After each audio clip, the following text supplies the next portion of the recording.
Hello everyone, welcome to my YouTube channel the molecular mind. ये है हमारा cell. इसका सबसे इम्पॉर्टेंट पार्ट है न्यूक्लियस। न्यूक्लियस इस सेल को काम करने के लिए ऑर्डर देता है और सेल डेवलपमेंट में इम्पॉर्टेंट रोल प्ले करता है।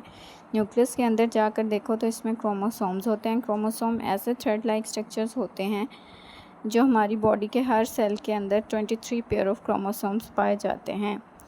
यही डीएनए यानी जेनेटिक इन्फॉर्मेशन को कैरी करते हैं और इंसान के फंक्शन से जेनेटिक इन्फॉर्मेशन से जुड़ी सारी इन्फॉर्मेशन स्टोर रहती है।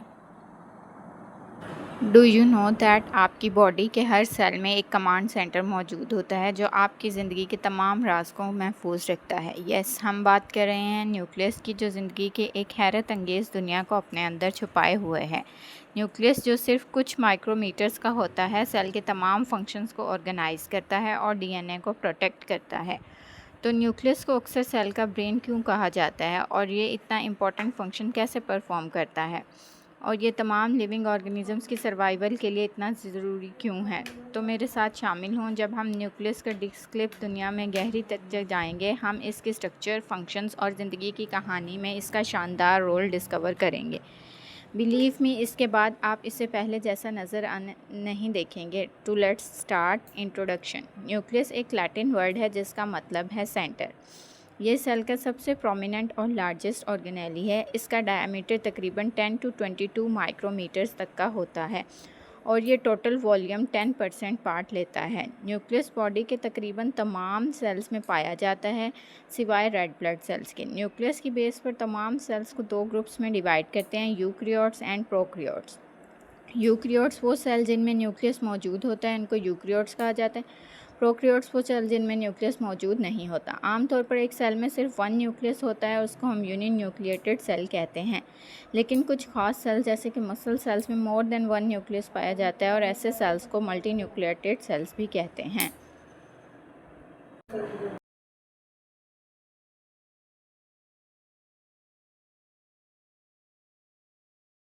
Golgi apparatus. गोल्जी अपरेटस को स्टार्ट करने से पहले हम एक जनरल सा आइडिया लेते हैं एक फैक्ट्री का। लेट्स सपोज कि ये एक फैक्ट्री है। इसके अंदर एक प्रोडक्शन यूनिट है जहाँ पर चीज़ें बनती हैं। प्रोडक्शन के बाद ये चीज़ें ट्रांसपोर्ट हो जाएंगी। ये इस फैक्ट्री में एक स्टोर रूम है। प्रोडक्शन के बाद प्रोडक्ट स्टोर रूम में ट्रांसपोर्ट हो जाता है। स्टोर रूम में क्या होता है, यहाँ पर चीज़ें स्टोर हो जाती हैं। इसके साथ इन चीज़ों की पैकिंग, लेबलिंग और रीचेकिंग होती है और इसके बाद ये फाइनल प्रोडक्ट यहाँ से ट्रांसपोर्ट हो जाते हैं। गोल्जी एक फैक्ट्री की तरह होता है। अगर हम इस प्रोडक्शन यूनिट को नाम देते हैं गोल्जी ऑपरेटस का। गोल्जी ऑपरेटस एक मशीनरी है। तो ये मशीनरी कैसे काम करेगी? अब यहाँ से स्टोर रूम की तरफ जो ट्रांसपोर्टर होते हैं उनको हम कहते हैं वेजिकल्स। सो वेजिकल एक व्हीकल के तौर पर काम करती हैं और चीज़ों को ट्रांसपोर्ट करती हैं। और ये स्टोर रूम जो है ये हमारे पास गोल्जी ऑपरेटस है जो प्रोडक्ट की पैकिंग करता है, यानी इसको फाइनल प्रोडक्ट में कन्वर्ट करता है और इन फाइनल प्रोडक्ट्स को फिर वेजिकल्स के थ्रू ट्रांसपोर्ट करता है। सो गोल्जी ऑपरेटस मटेरियल को कहाँ से ट्रांसपोर्ट करता है? ये एंडोप्लाज्मिक रेटिकुलम से करता है। अब हम मज़ीद गोल्जी ऑपरेटस को देखते हैं कि ये क्या होता है। गोल्जी ऑपरेटस एक ऐसी ऑर्गेनेली है जो यूकैरियोटिक सेल में पाई जाती है और ये ऑर्गेनेली लिपिड और प्रोटीन की प्रोसेसिंग, पैकेजिंग और डिस्ट्रीब्यूशन के लिए रिस्पॉन्सिबल है। क्या आप जानते हैं कि सेल के अंदर एक मसरूफ़ कारखाना होता है जो चीज़ें बनाता है, उन्हें पैक करता है और फिर उनको पूरे जिस्म में भेजता है। इस ऑर्गेनेली को हम नाम देते हैं गोल्जी ऑपरेटस का। ये कोई आम सेल ऑर्गेनेली नहीं है, आप इसको एक फैक्ट्री के तौर पर भी ले सकते हैं। सुपर पावर पोस्ट ऑफिस है जो सामान की तरतीब और पैकेजिंग करता है ताकि उसको बाहर भेजा जा सके। नेक्स्ट हम डिस्कस करेंगे गोल्जी ऑपरेटस के स्ट्रक्चर को। तो चलें इसका स्ट्रक्चर देखते हैं। इसका स्ट्रक्चर इन चीज़ों से बना हुआ होता है। सिस्टर्नी मेम्ब्रेन से बने हुए सैक लाइक स्ट्रक्चर्स हैं जो फ्लैटेंड होते हैं। इसके अंदर एक होलो स्पेस होती है जिनको कहते हैं ल्यूमन ऑफ सिस्टर्नी और इसका डायमीटर तकरीबन 1 माइक्रोमीटर होता है। हर एक गोल्जी ऑपरेटस में तकरीबन 4 से 8 तक सिस्टर्नी प्रेजेंट होते हैं। सिस्टर्नी एक दूसरे से साइज़, शेप और एंजाइमेटिक एक्टिविटी की बेस पर डिफ्रेंशिएट किए जाते हैं। वो सिस्टर्नी जो इन वेजिकल को सबसे पहले रिसीव करती है वो एंडोप्लाज्मिक रेटिकुलम की तरफ से आती है। सिस्टर्नी या रिसीविंग कंपार्टमेंट कहा जाता है। मीडियम सिस्टर्नी या मीडियम कंपार्टमेंट उनको सिस्टर्नी कहते हैं और ये लिपिड की मॉडिफिकेशन होती है और ये गोल्जी ऑपरेटर्स का सेंट्रल रीजन होता है। Trans cisternae trans compartment Golgi operators भी कहते हैं। यहाँ पर प्रोसेस्ड प्रोटीन और लिपिड और वेसिकल की पैकेजिंग होती है और ये वेसिकल फिर टारगेट एरिया की तरफ ट्रांसपोर्ट हो जाते हैं। Lysosome. Intro. The membrane-bound vesicular organelles found throughout the cytoplasm are called lysosome. In special organelles को बनाने वाली मशीन गोल्जी ऑपरेटर्स है।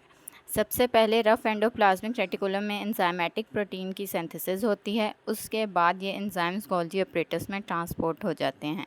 यहाँ पर एंजाइम्स प्रोसेस होने के बाद एक वेसिकल में स्टोर हो जाते हैं और ये वेसिकल गोल्जी ऑपरेटर्स से बाहर निकालकर लाइसोसोम बन जाते हैं।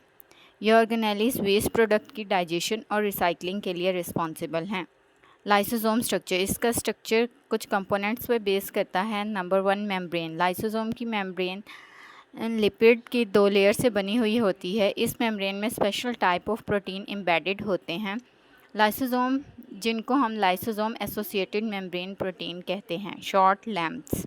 लाइसोसोम की मेम्ब्रेन में प्रोटीन चैनल्स भी पाए जाते हैं जो मेटाबोलाइट्स और कंपोनेंट्स को लाइसोसोम के अंदर और बाहर ट्रांसपोर्ट करने में हेल्प आउट करते हैं। Number 2 lumen. इसके अंदर के हिस्से को ल्यूमेन कहा जाता है। यहाँ पर पीएच जो है वो 4.5 होती है, यानी एसिडिक पीएच है और यहाँ पर डाइजेस्टिव एंजाइम्स होते हैं जो मटेरियल को तोड़ने में हेल्प आउट करते हैं। अल्लाह हाफिज़। For molecular mind, please subscribe, like, comment and share my YouTube channel.